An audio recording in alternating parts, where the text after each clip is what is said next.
There is a bit of a background, and the question is entitled loosely, Inhibiting the Physical Body and Restful Sleep.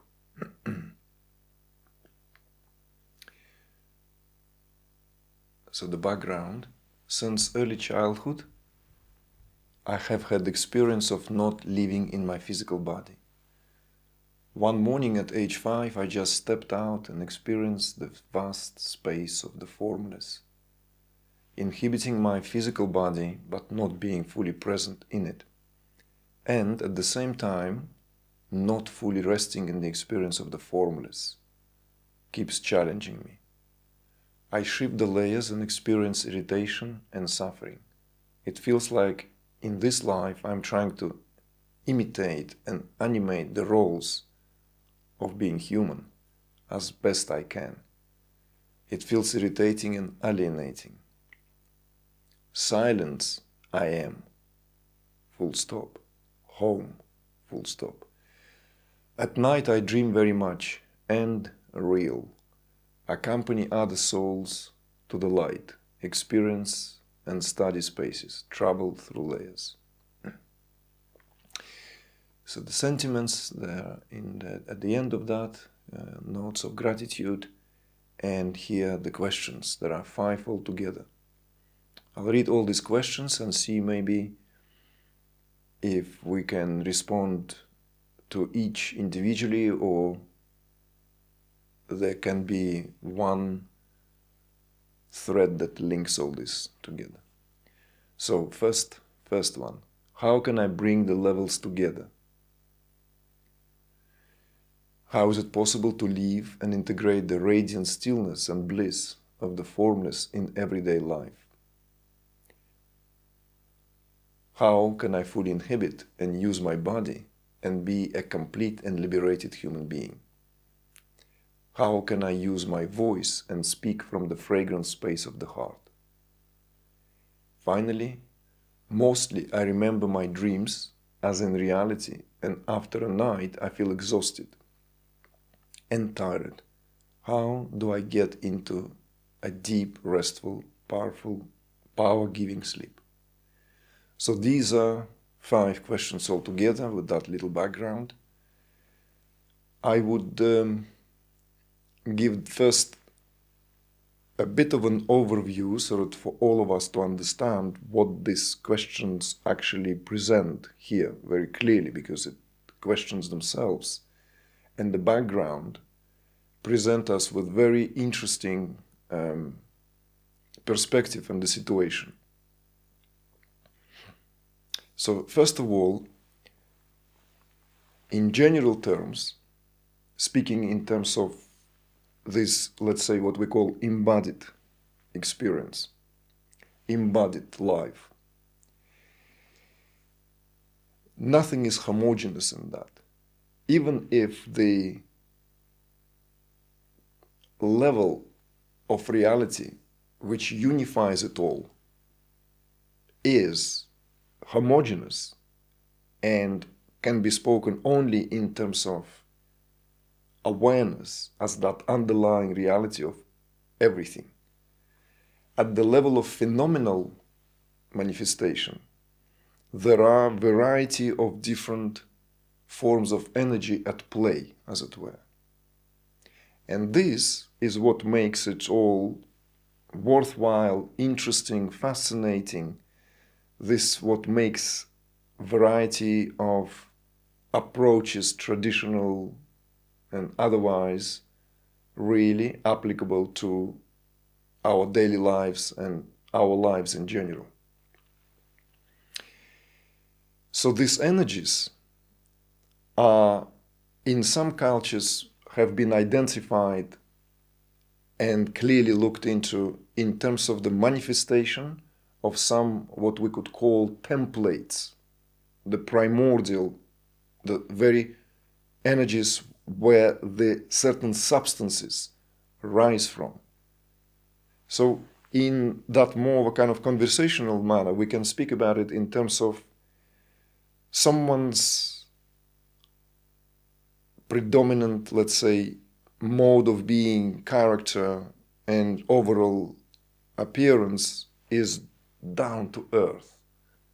Someone is more fiery by their ways of their personality, ways of their being about. Someone is more airy, right? Airy, fairy, and so forth. So already that what we can see in how things are spoken often, even in that, how it's in the vernacular of day-to-day language, we can hear that there are certain primordial energies in some of us dominate. So if we are to take now, let's say, support or look into the answers in some of the cultures where this has been attentively examined, let's say like Vedic culture, or something like Taoistic tradition, then we will very quickly find out that all there is, all this embodied experience, all this embodied life is a play and interaction of these energies. And the job, if you will, of an embodied being here at this level we speak of is to find a way how to keep these energies in balance. So in a way, it's a very straightforward affair. Straightforward in the sense that nobody comes here, maybe, I don't know, 1 in a million, a billion comes here where everything is already in such perfect equilibrium and balance, then very little is required for these beings to maintain any kind of balance because they are already in that kind of balance. But that is an exception which confirms the rule. For the rest of us, it's literally a balancing act. Literally a balancing act. So that general, let's say, understanding, that general perspective gives us this outlook. So it's not like you are somehow being put on a spot, or somehow it is in your case that this particular condition causes you this discomfort. Everyone, every single person deals with some degree of what requires a balancing act here. Maybe, and this is where I tend to, let's say, agree in terms of some situations are more acute, more unique. Maybe someone who is too much down to earth, like earthly, so grounded, almost like lacking in something that uplifts them, like way too engrossed in a way. Maybe for them it's somehow easier to feel being embodied because they're so embodied that they don't know nothing else. So I consider maybe someone who has that could be even envied by those who easy on the go in the body. That what connects this, which, by the way, all this is connected through pranic movements, through the activity of the pranas, how all these pranas keep together various different layers. So it's interaction of pranas that primarily serves here that link. And just to revisit this classical yogic understanding, these layers, these koshas, sheaths of the body, right? Or sheaths of the soul, how the soul is enveloped. So that enveloped soul here, the grossest of the levels is that level made out of food we eat, that Annamaya kosha. Then the Pranamaya kosha, the second one, is what connects all other layers with the otherwise, I'm using this language now, knowing very well that there is this limitation of the language. Otherwise, inert body, animated by this pranic interaction, which ignites and illumines and enlivens this physical structure and connects it, as it were, with all the other preceding layers. Preceding layers, that of the mind, of the intellect, and that of bliss. Right? So we just borrowed this quickly, that quick reference to the Hatha Yoga, yogic perspective. But what it boils down is to understanding what is the root cause of this discomfort. So now, as we gave this general perspective, I invite you to look at it from a more specific place of your own unique experiences and understanding. So, and just before we go there, maybe an additional note: what determines this certain predisposition? And the main, of course, answer can be found in one's astrological chart. This is why it's highly recommended to do the astrological reading, preferably where there is this understanding. Let's say Jyotish astrology, Vedic astrology deals with that. There is a compartment, there's a part in Vedic astrology which determines constitutional setup. In other words, how we are embodied already at a given. What factors are here, let's say, determining ones. And just as an example, without going into it in greater detail, if someone's, let's say, if in someone's chart there is a great predominance of water and air, then we almost certainly can say what kind of personality that makes and how that person experiences reality and what are the given factors and how this is pans itself out. Whereas if there is a dominance of fiery planets, let's say, fire element, then that would, of course, present a very different picture, and so forth. So, in other words, someone has a lot of moon in their chart. Moon is very, very dominant.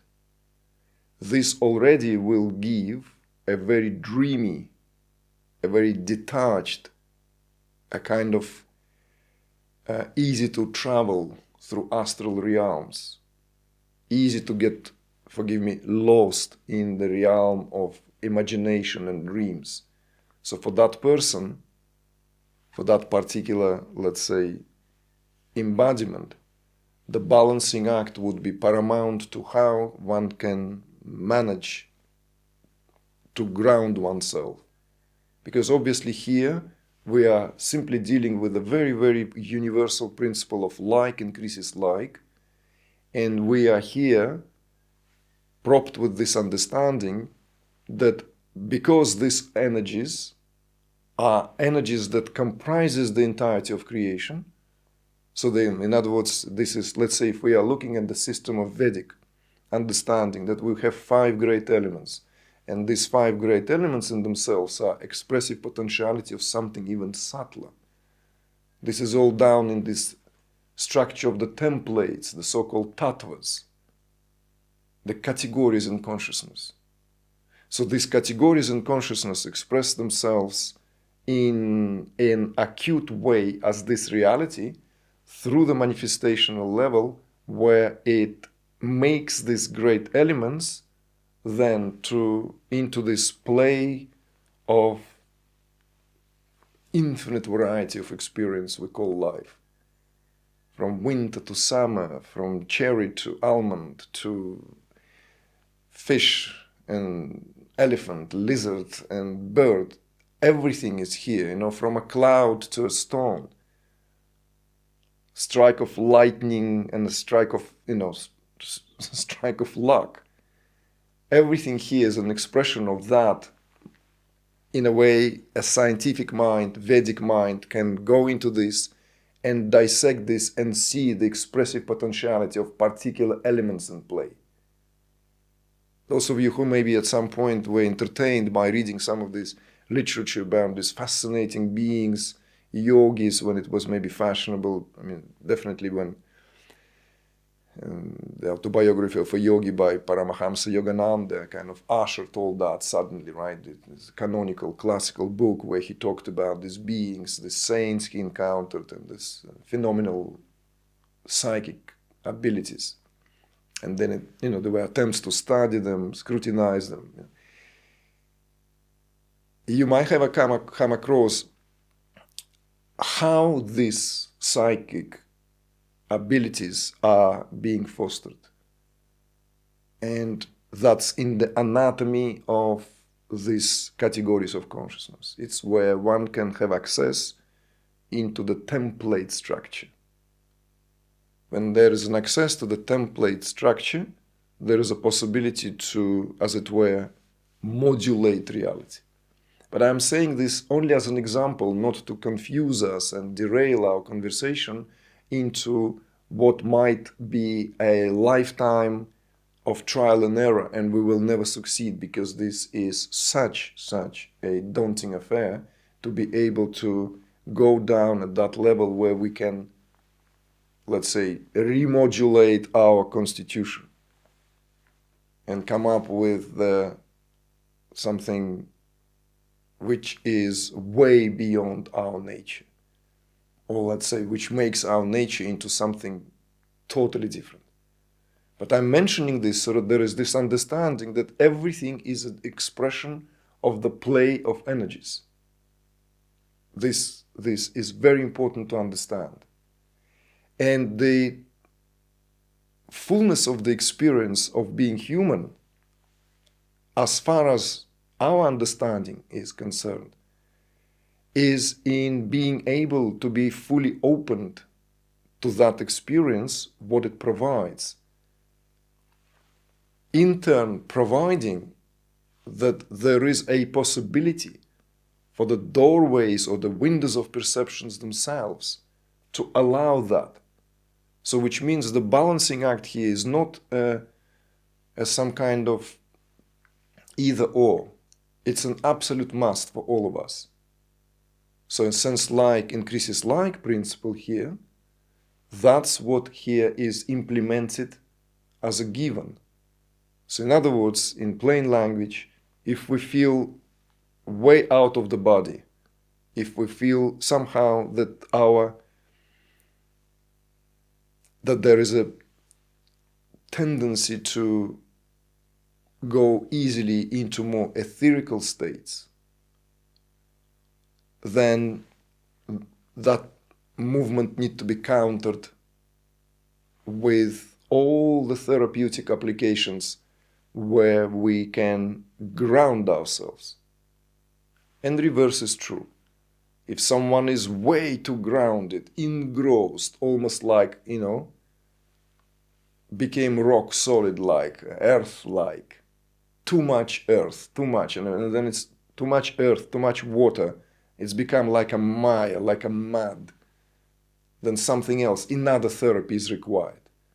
Something needs to be dried up, more fire is required, and something is required to recede that viscosity of heaviness so that one can feel a more uplifted way of existence. But the principle is intact here, irrespective of where one finds oneself.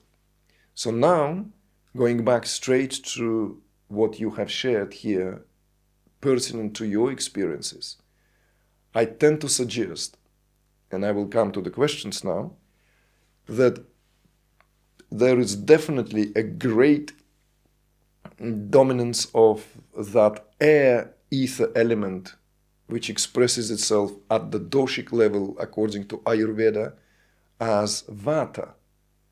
And that Vata principle here needs to be looked after as a rule of thumb, because Vata rules nervous system already.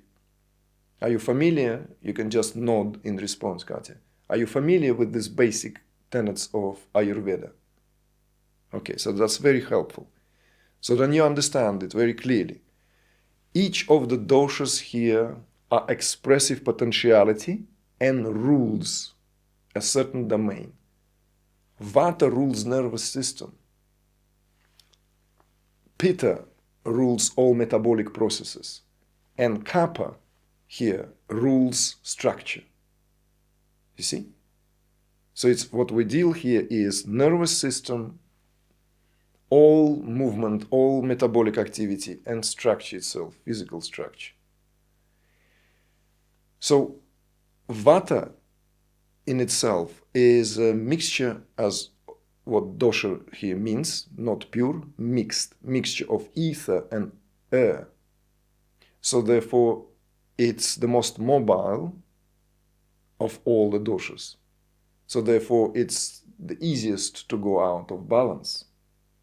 And if already there is a certain astrologically predetermined, right, birth chart predetermined situation, then that what needs to be watched. Again, going back to the astrology, particularly during certain transits, particularly during certain phases in our life where we will be under the impact of certain planets more than others. And this is again not to tread on someone else's territory. This is not my territory. My job is to inspire all of you, encourage you towards more holistic, more integral approach, not to guide you through the intricacy of this or that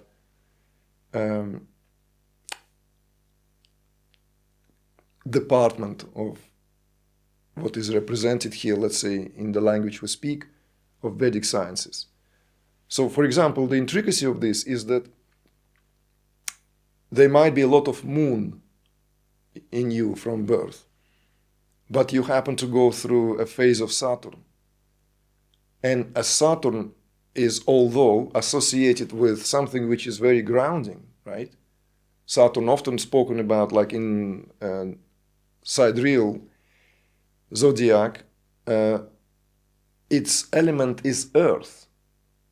But, surprise, surprise, in the physiology, Saturn rules and intricately interconnected with Vata and nervous system. You see? Bone structure, joints, all that.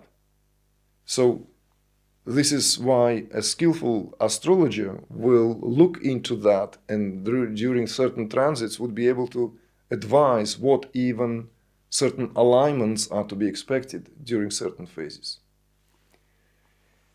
So I would recommend you to look attentively into the management of Vata, so that what you have described here, right? Because if you, for example, in your background, shared exactly what you did, but instead of saying that you feel, right, irritation and suffering, you might have, I don't feel in the body, I feel all over the place, or not all over the place, I'm frivolously giving myself license. I feel like I'm easily take off, transcend, I'm easily go into other realms, right? Realms which is less associated with an embodiment physicality. And I'm happy. And I feel great, I feel fantastic. So there's no predicament, you see? It's only because your experience of that, what you now describe, which is paradoxically enough, I'll just give you an example. Someone who tries to experience this, right, might feel this is unfair. I keep repeatedly sitting down in meditation And I want to recede this viscosity, this almost oppressive experience of being this body. And someone just takes off like this. It's not fair. You see? In someone in whom this feels almost like bodily imprisonment, feels almost like there's only body and nothing else. The physicality takes over, takes such a precedence. They would welcome these experiences. They will welcome these experiences of feeling less inhibited, let alone take off. But we're speaking about it now because it does not accompany it with a sense of what you have yourself stated clearly twice, by the way, irritation and, right, discomfort, irritation and suffering. These are typical, I would say, Vata responses. This sense of not being in the body, not being fully here. So, in addition to looking into the management of Vata, I'm looking at your questions now, right? I want you also to consider the following. And it's interesting that I don't know how you found about these teachings and how long you've been following or not. So if you have had, let's say, if you had delved into some of these presentations, some of the work that we have been offering, made public, you might come across of a certain underlying thread that makes this work into what it is. And that is rehabilitation of this embodied experience, rehabilitation of this embodied life. So in other words, there is this almost a message here. One of the main tenets of this teaching is that we don't here promulgate and promote a disembodied experience or experience that is, or let's say, transcending the physicality so as to arrive in some kind of recessed state of being where we are now borrowing certain slogans that are aplenty out there. Abide in the self, abide in being. You see? Abide in awareness, right? It's a very lofty proposition, and of course, it's not that we discard that. But you cannot abide in being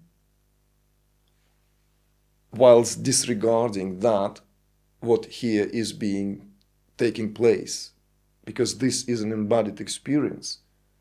So here being is not just some kind of in a state of calamity where it found itself in a state of predicament and it needs to find its way back to abide in being.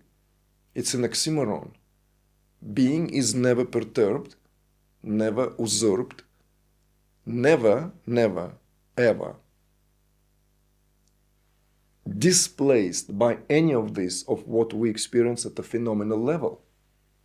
So this is already a prerequisite in terms of understanding. So in other words, we can even turn it upside down, this slogan that we cannot abide in being, because that in itself, if we apply a certain introspection, a certain philosophical, let's say, way of getting into the core of what the language itself speaks to, we will see that that doesn't even make sense. One cannot abide in being, because that will presuppose somehow that one cannot abide in being. Abide in being versus what? Being is all there is.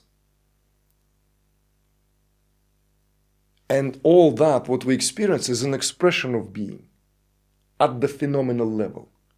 So the tantric perspective here is therefore there is nowhere to go simply because that's all there is as this moment in time that is being experienced. And that what makes it into our, let's say, true spiritual endeavor, is to find the balance on how all this perplexing reality of everything is just that, an ocean of being, never taken out of itself, find itself at a certain level of experience as if bereft of that magnanimity, or as if conditioned to some temporal experience, which then we call or give certain epithets, like suffering. So this is the prerequisite in understanding.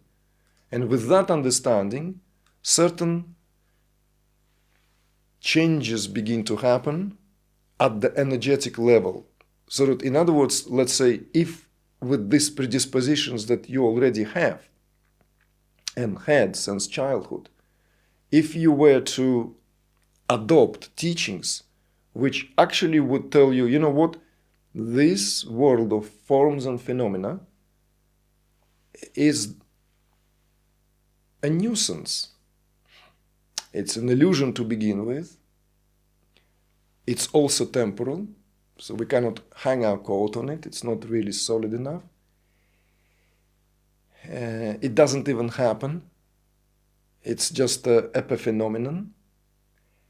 And we can come up with a lot of other propositions that, you know, that this really, nothing really of great importance. But there is something much greater. There is this great paradise. There's this great reality, greater reality where I am, where I can abide in being forever. Very, very subtle business here. If we begin to adopt these teachings already with predispositions that you yourself or someone like you have, this may create further conditions where that what you experience here in terms of embodiment being discarded. And now discarded almost consciously because it's propped up by certain ideological understanding. Do you see what I'm trying to say?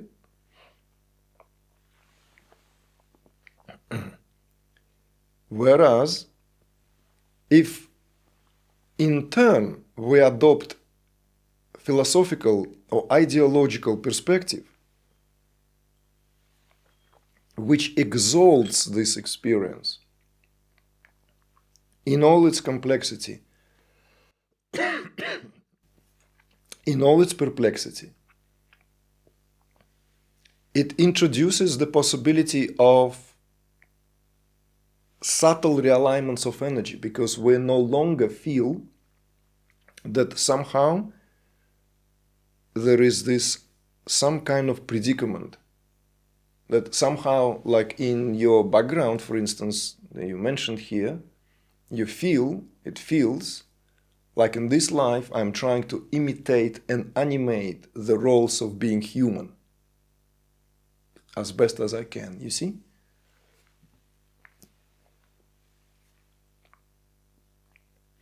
An important adjustment here. Very subtle adjustment here. It only feels that because already certain ideological understanding took place. You may not even be aware at what point in time it actually happened. But the language that you've used, and the language, that's all there is that in this communication, the language we use for ourselves and in communication, already colored by how we understand this, what is happening, you see? So what I suggest in turn is that there is no such thing as any other life other than this life. Nor there is any other consciousness or awareness. There is no other paradise, nor there is any other hell. There is nothing to wait for. There is no reincarnation. There is no better time than this moment in time, because all there is this moment in time. And there will be no other but only this moment in time. And this moment in time is because, by virtue of its being experienced only here and now, is all there is.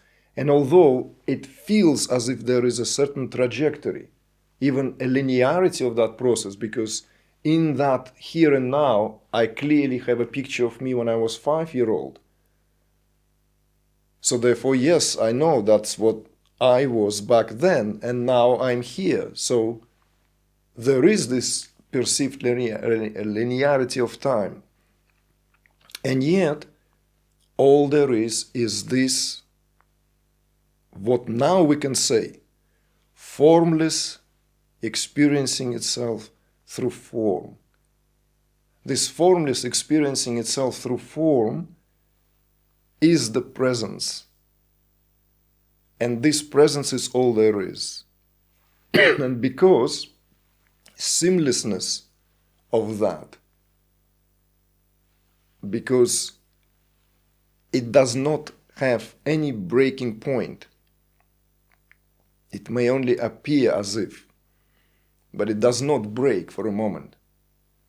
So therefore, it's almost useless to talk about any other modality of experience in terms of what this is. And that is the integral perspective. This is when we reconcile the two opposite waves, the internal and the external one. We reconcile the internalization and externalization. We reconcile here the infinity with what presents itself as point in time. We reconcile the transcendent and the expression of all this, which manifests itself through form and phenomena. So, you see, that shift in understanding also creates a possibility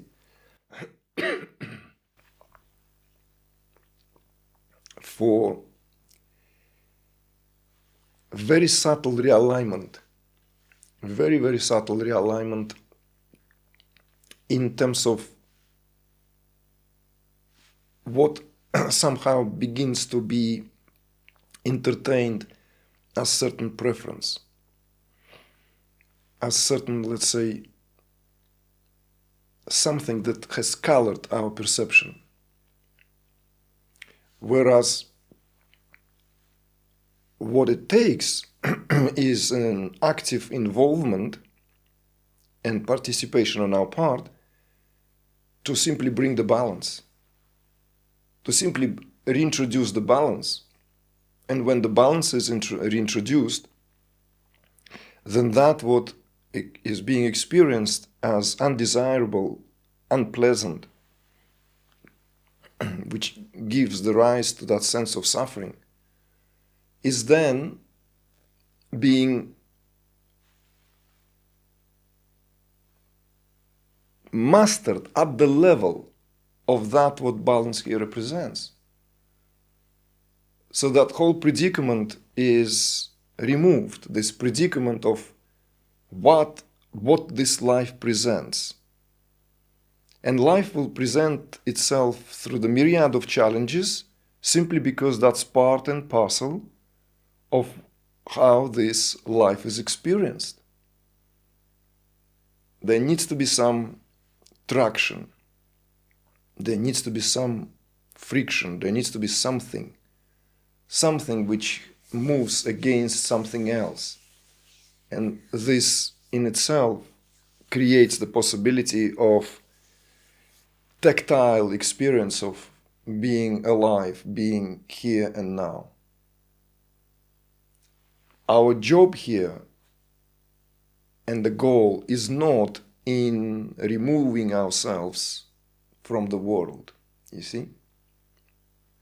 This is a misunderstanding, misconception. Maybe this misconception has entered spiritual discourses. Maybe this misconception somehow stems from certain contextually relevant conversations, historically or otherwise, in the more particular cases, and then it's taking itself hold. And this work, as far as we understand the very purpose of the embodied experience and embodied existence, is to be fully present to what is, and to have that uninterrupted awareness of what is. Once there is this uninterrupted awareness of what is, in other words, this awareness is no longer interrupted, not broken, then that is paramount to what is spoken in terms of abiding in being. But if we are to go back to your questions, right? They just want to make sure that something hasn't kind of gone amiss here.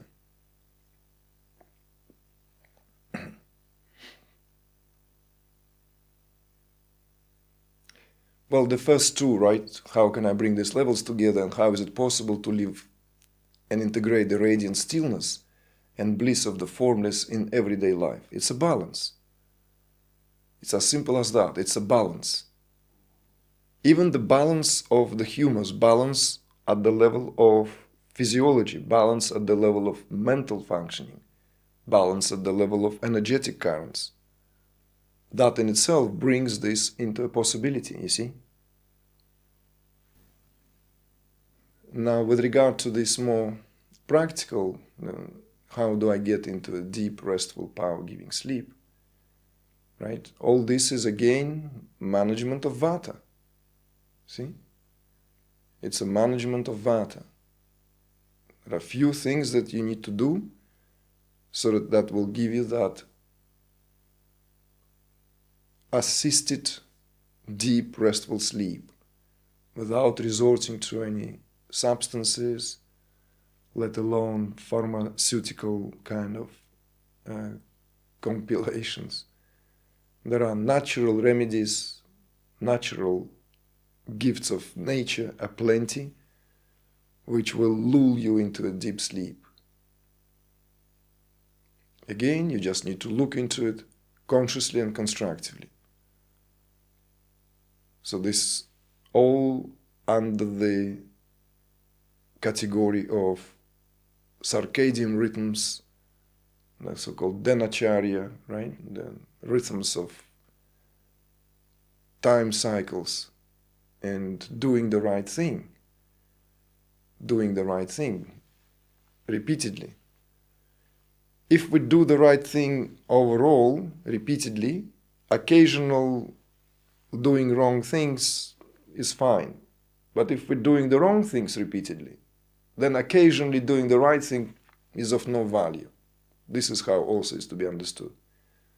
So if there is a somehow predominance of the right action on our part, it's like a reservoir, a bank account is built. There is always something to lean on. You see? So look into that, and this should bring a natural and organic relief to the situation, so that you can feel that greater sense of ease and being in the body as yourself.